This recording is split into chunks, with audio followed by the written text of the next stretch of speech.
everybody, we are back with our final chapter, chapter 9 of Ramona Quimby, age 8, by Beverly Cleary. And the chapter title is Rainy Sunday. Rainy Sunday afternoons in November were always dismal, but Ramona felt this Sunday was the most dismal of all. She pressed her nose against the living room window, watching the ceaseless rain pelting down as bare black branches clawed at the electric wires in front of the house. Even lunch, leftovers Mrs. Quimby had wanted to clear out of the refrigerator, had been dreary, with her parents, who seemed tired or discouraged, or both, having little to say, and Beezus mysteriously moody. Ramona longed for sunshine, sidewalks dry enough for roller skating, a smiling, happy family. "Ramona, you haven't cleaned up your room this weekend," said Mrs. Quimby, who was sitting on the couch sorting through a stack of bills. "And don't press your nose against the window. It leaves a smudge." Ramona felt as if everything she did was wrong. The whole family seemed cross today, even Picky, who meowed at the front door. With a sigh, Mrs. Quimby got up to let him out. Beezus, carrying a towel and shampoo, stalked through the living room into the kitchen, where she began to wash her hair at the sink. Mr. Quimby, studying at the dining room table as usual, made his pencil scratch angrily across a pad of paper. The television set sat blank and mute, and in the fireplace a log sullenly refused to burn. Mrs. Quimby sat down and then got up again as Picky, indignant at the wet world outdoors, yowled to come in. "Ramona, clean up your room," she ordered, as she let the cat and gust of cold air into the house. "Beezus hasn't cleaned up her room." Ramona could not resist pointing this omission out to her mother. "I'm not talking about Beezus," said Mrs. Quimby. "I'm talking about you." Still, Ramona did not move from the window. Cleaning up her room seemed such a boring thing to do. No fun at all on a rainy afternoon. She thought vaguely of all the exciting things she would like to do. Learn to twirl a lariat, play a musical saw, flip around and over bars in a gymnastic competition while crowds cheered. "Ramona, clean up your room!" Mrs. Quimby raised her voice. "Well, you don't have to yell at me." Ramona's feelings were hurt by the tone of her mother's voice. The log on the fireplace settled, sending a puff of smoke into the living room. "Then do it," snapped Mrs. Quimby. "Your room is a disaster area." Mr. Quimby threw down his pencil. "Young lady, you do what your mother says, and you do it now. She shouldn't have to tell you 3 times. "Well, all right, but you don't have to be so cross," said Ramona. To herself, she thought, nag, nag, nag. Sulkily, Ramona took her hurt feelings off to her room, where she pulled a week's collection of dirty socks from under her bed. On her way to the bathroom hamper, she looked down the hall and saw her sister standing in the living room, rubbing her hair with a towel. "Mother, I think you're mean," said Beezus from under the towel. Ramona stopped to listen. "I don't care how mean you think I am," answered Mrs. Quimby. "You are not going to go, and that is that." "But all the other girls are going," protested Beezus. "I don't care if they are," said Mrs. Quimby. "You are not." Ramona heard the sound of a pencil being slammed on the table and her father saying, "Your mother is right. Now would you kindly give me a little peace and quiet so I can get on with my work?" Beezus flounced past Ramona into her room and slammed the door. Sobs were heard, loud, angry sobs. Where can't she go, Ramona wondered as she dumped her socks into the hamper. Then, because she had been so good about picking up her room, Ramona returned to the living room where Picky, as cross and bored as the rest of the family, was once again meowing at the front door. "Where can't Beezus go?" she asked. Mrs. Quimby opened the front door, and when Picky hesitated, vexed by the cold wind that swept into the room, assisted him out with her toe. "She can't sleep over at Mary Jane's house with a bunch of girls from her class." A year ago, Ramona would have agreed with her mother so that her mother would love her more than Beezus. But this year she knew that she too might want to spend the night at someone's house someday. "Why can't Beezus sleep at Mary Jane's?" she asked. "Because she comes home exhausted and grouchy." Mrs. Quimby stood by the door, waiting. Picky's yowl was twisted by the wind, and when she opened the door, another cold gust swept through the house. "With the price of fuel oil being what it is, we can't afford to let the cat out," remarked Mr. Quimby. "Would you like to take the responsibility if I don't let him out?" asked Mrs. Quimby before she continued with her answer to Ramona. "There are 4 people in the family, and she has no right to make the whole day disagreeable for the rest of us because she has been up half the night giggling with a bunch of silly girls. Besides, a growing girl needs her rest." Ramona silently agreed with her mother about Beezus's coming home cross after such a party.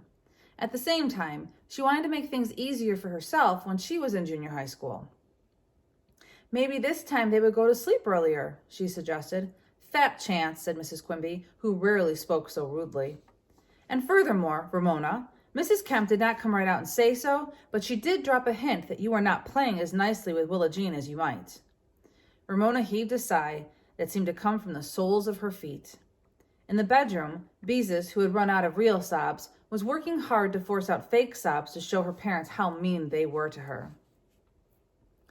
Mrs. Quimby ignored the sighs and the sobs and continued.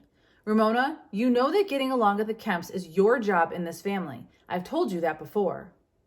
How could Ramona explain to her mother that Willa Jean had finally caught on that sustained silent reading was just plain reading a book? For a while, Willa Jean wanted Ramona to read aloud a few boring books the Kemps owned, the sort of books people who did not know anything about children so often gave them. Willa Jean listened to them several times, grew bored, and now insisted on playing beauty shop. Ramona did not want her fingernails painted by Willa Jean, and she knew she would be blamed if Willa Jean spilled nail polish. Instead of Mrs. Kemp taking care of Ramona, Ramona was taking care of Willa Jean. Ramona looked at the carpet, sighed again, and said, I try. She felt sorry for herself, misunderstood and unappreciated. Nobody in the whole world understood how hard it was to go to the Kemp's house after school when she did not have a bicycle. Mrs. Quimby relented. I know it isn't easy, she said with half a smile, but don't give up. She gathered up the bills and checkbook and went into the kitchen, where she began to write checks at the kitchen table. Ramona wandered into the dining room to seek comfort from her father. She laid her cheek against the sleeve of his plaid shirt and said, Daddy, what are you studying? Once again, Mr. Quimby threw down his pencil. I'm studying the cognitive processes of children, he answered. Ramona raised her head to look at him. What does that mean? She asked. How kids think, her father told her. Ramona did not like the sound of this subject at all. Why are you studying that? She demanded. Some things should be private, and how children thought was one of them. She did not like the idea of grown-ups snooping around in thick books trying to find out. That is exactly what I have been asking myself, Mr. Quimby was serious. Why am I studying this stuff when we have bills to pay? Well, I don't think you should, said Ramona. It's none of your business how kids think. Then she quickly added, because she did not want her father to drop out of school and be a checker again, there are lots of other things you could study, things like fruit flies. Mr. Quimby smiled at Ramona and rumpled her hair. I doubt if anyone could figure out how you think, he said, which made Ramona feel better, as if her secret thoughts were still safe. Mr. Quimby sat gnawing his pencil and staring out the window at the rain. Beezus, who had run out of fake sobs, emerged from her room, red-eyed and damp-haired, to stalk around the house, not speaking to anyone. Ramona flopped down on the couch. She hated rainy Sundays, especially this one, and longed for Monday when she could escape to school. The Quimby's house seemed to have grown smaller during the day until it was no longer big enough to hold her family and all its problems. She tried not to think of the half-overheard conversations of her parents after the girls had gone to bed, grown-up talk that Ramona understood just enough to know her parents were concerned about their future. Ramona had deep, secret worries of her own. She worried that her father might accidentally be locked in the frozen food warehouse, where it was so cold it sometimes snowed indoors. What if he was filling a big order, and the men who were lucky enough to get small orders to fill left work ahead of him, and forgot, and locked the warehouse, and he couldn't get out and froze to death? Of course that wouldn't happen. But it might, insisted a tiny voice in the back of her mind. Don't be silly, she told the little voice. Yes, but, began the little voice. And despite the worry that would not go away, Ramona wanted her father to go on working so he could stay in school and someday get a job he liked. While Ramona worried, the house was silent except for the sound of rain and the scratch of her father's pencil. The smoking log settled in the fireplace, sending up a few feeble sparks. The smoking log settled in the fireplace, sending up a few feeble sparks. The day grew darker. Ramona was beginning to feel hungry, but there was no comfortable bustle of cooking in the kitchen. Suddenly, Mr. Quimby slammed shut his book, threw down his pencil so hard it bounced onto the floor. Ramona sat up. Now what was wrong? Come on, everybody, said her father. Get cleaned up. Let's stop this grumping around. We are going out for dinner, and we are going to smile and be pleasant if it kills us. That's an order. The girls stared at their father and then at one another. What was going on? They had not gone out to dinner for months, so how could they afford to go now? To the Whopper Burger? Asked Ramona. Sure, said Mr. Quimby, who appeared cheerful for the first time that day. Why not? The sky's the limit. Mrs. Quimby came into the living room with a handful of stamped envelopes. But Bob, she began. Now don't worry, her husband said. We'll manage. During Thanksgiving, I'll be putting in more hours in the warehouse and getting more overtime. There's no reason why we can't have a treat once in a while. And the Whopper Burger isn't exactly your 4-star gourmet restaurant. Ramona was afraid her mother might give a lecture on the evils of junk food, but she did not. Gloom and anger were forgotten. Clothes were changed, hair combed, Picky was shut in the basement, and the family was on its way in the old car with the new transmission that never balked at backing down the driveway. Off the Quimbys sped to the nearest Whopper Burger, where they discovered other families must have wanted to get out of the house on a rainy day, for the restaurant was crowded, and they had to wait for a table. There were enough chairs for the grown-ups and Beezus, but Ramona, who had the youngest legs, had to stand up. She amused herself by punching the buttons on the cigarette machine in time to the music, which was playing Tie a Yellow Ribbon Round the Old Oak Tree. She even danced a little to the music, and when the tune came to an end, she turned around and found herself face to face with an old man with neatly trimmed gray hair and a mustache that turned up at the ends. He was dressed as if everything he wore, a flowered shirt, striped tie, tweed coat, and plaid slacks, had come from different stores or from a rummage sale, except that the crease in his trousers was sharp and his shoes were shined. The old man, whose back was very straight, saluted Ramona as if she were a soldier and said, "Well, young lady, have you been good to your mother?" Ramona was stunned. She felt her face turn red to the tips of her ears. She did not know how to answer such a question. Had she been good to her mother? Well, not always. But why was this stranger asking? It was none of his business. He had no right to ask such a question. Ramona looked to her parents for help and discovered they were waiting with amusement for her answer. So were the rest of the people who were waiting for tables. Ramona scowled at the man. She did not have to answer him if she did not want to. The hostess saved Ramona by calling out, "Quimby, party of 4," and leading the family to a plastic upholstered booth. "Why didn't you answer the man?" Beezus was as amused as everyone else. "I'm not supposed to talk to strangers," was Ramona's dignified answer. "But Mother and Daddy are with us," Beezus pointed out, rather meanly, Ramona thought. "Remember," said Mr. Quimby as he opened his menu, "we are all going to smile and enjoy ourselves if it kills us." As Ramona picked up her menu, she was still seething inside. Maybe she hadn't always been good to her mother, but that man had no right to pry. When she discovered he was seated in a single booth across the aisle, she gave him an indignant look, which he answered with a merry wink. So he had been teasing. Well, Ramona didn't like it. When Ramona opened her menu, she made an exciting discovery. She no longer had to depend on colored pictures for hamburgers, French fries, chili, and steak to help make up her mind. She could now read what was offered. She studied carefully, and when she came to the bottom of the menu, she read the dreaded words, "Child's plate for children under 12. Then came the list of choices: fish sticks, chicken drumsticks, hot dogs. None of them, to Ramona, food for a treat. They were food for a school cafeteria. "Daddy," Ramona whispered, "do I have to have a child's plate?" "Not if you don't want to." Her father's smile was understanding. Ramona ordered the smallest adult item on the menu. Whopper Burger was noted for fast service, and in a few minutes the waitress set down the Quimbys' dinners: a hamburger and French fries for Ramona, a cheeseburger and French fries for Beezus and her mother, and hamburgers with chili for her father. Ramona bit into her hamburger. Bliss. Warm, soft, juicy, tart with relish. Juice dribbled down her chin. She noticed her mother start to say something and change her mind. Ramona caught the dribble with her paper napkin before it reached her collar. The French fries, crisp on the outside, mealy on the inside, tasted better than anything Ramona had ever eaten. The family ate in companionable silence for a few moments until the edge was taken off their hunger. "A little change once in a while does make a difference," said Mrs. Quimby. "It does us all good.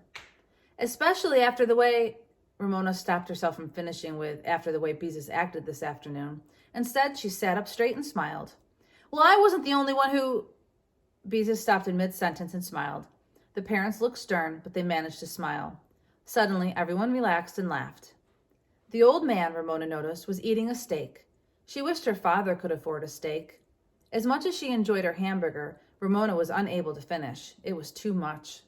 She was happy when her mother did not say, "Someone's eyes are bigger than her stomach." Her father, without commenting on the unfinished burger, included her in the orders of apple pie with hot cinnamon sauce and ice cream. Ramona ate what she could, and after watching the ice cream melt into the cinnamon sauce, she glanced over at the old man who was having a serious discussion with the waitress. She seemed surprised and upset about something.